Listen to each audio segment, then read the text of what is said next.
Everyone, আমি Kaberi. Welcome to my Kaberi's world. কেমন আছেন সবাই? তো আজকে আমি আপনাদের সঙ্গে মাছের ডিমের একটা রেসিপি শেয়ার করব। যার জন্য এখানে আমি ডিমটাকে ভালো করে ধুয়ে নিয়েছি। এবারে আমি ডিমটাকে নুন আর হলুদ দিয়ে ভালো করে মেখে নেব।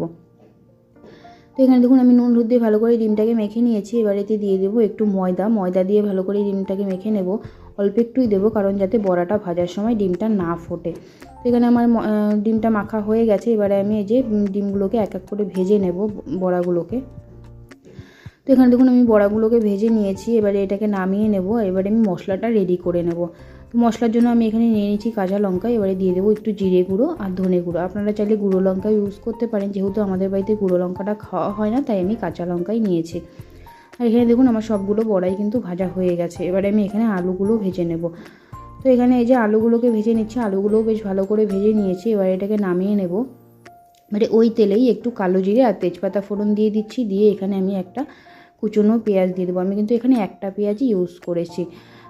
তো এখানে এই যে পেঁয়াজটা ভালো করে ভাজা হয়ে গেছে। এবারে আমি এখানে যে মশলাটাও দিয়ে দিচ্ছি। মশলাটাকে এবারে আমি নুন আর হলুদ দিয়ে ভালো করে কষিয়ে নেব। এখানে এই যে নুন হলুদটাও দিয়ে দিলাম, দিয়ে এবারে মশলাটাকে ভালো করে কষিয়ে নেব। এখানে দেখুন আমার মশলাটা বেশ ভালো করে একটু কষানো হয়ে গেছে, তেল ছেড়ে দিয়েছে। এবারে আমি এখানে ভেজে রাখা আলুগুলো দিয়ে দেবো। দিয়ে আরও কিছুক্ষণ কষিয়ে নিয়ে তারপরে এতে জল দিয়ে দেবো। তো এখানে দেখুন আমার মশলাটা কষানো হয়ে গেছে। এবারে আমি এতে গরম জল দিয়ে দেবো। তো যখন ঝোলটা বেশ ভালো করে ফুটে আসবে, তো তারপর আমি এতে ভেজে রাখা ডিমগুলো অ্যাড করব। তো এখানে দেখুন আমার ঝোলটা বেশ ভালো করে ফুটে এসছে। এবারে আমি এই যে মাছের ডিমের বড়াগুলো এখানে অ্যাড করে দিলাম। দিয়ে আরও কিছুক্ষণ ফুটিয়ে নেব, নিয়ে নামিয়ে নেব। তো এখানে দেখুন আমার তরকারিটা হয়ে গেছে। এবারে আমি এটাকে নামিয়ে নেব।